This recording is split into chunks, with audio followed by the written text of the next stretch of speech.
Ultimately, Chinese and American people will find that they have more similarities than cultural differences.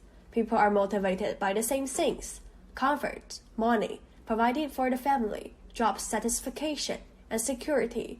But each culture have different lifestyle customs of behaviors and mindset differences, which can sometimes seem poles apart.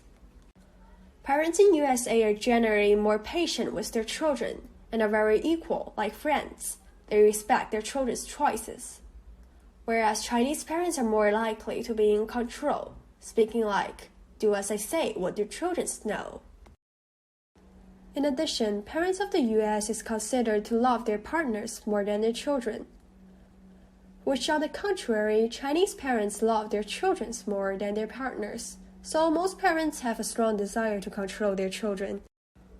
Also, because of better social insurance, the elders in US live alone, and their children visit them from time to time. The childless elderly are very well cared for by the government, live in clean and beautiful apartments with plants on balconies and are very independent in their mindsets. Whereas in China, most of the elderly live with their children and help to raise their grandchildren. They needed the financial support. In US, family relations are more casual. Family members always call each other by name. When chatting, conversations are more free and can be about anything. In China, however, the content of conversation is very formal. The elders have to be addressed in an important way.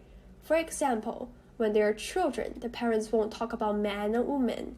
When they are old people, people pay attention to the atmosphere and cannot be too pleasant, and also on their emotions to show that they respected the elders.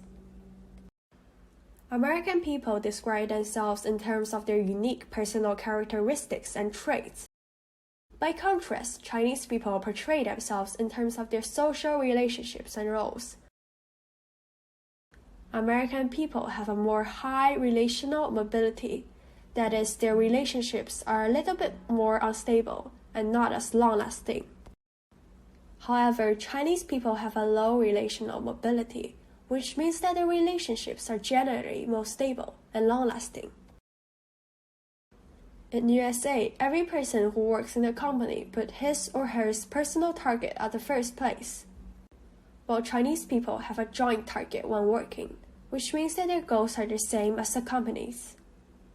What's more, people in USA can directly call their bosses names at work. But in China, people usually give the bosses and managers specific titles to show their respect to their superior.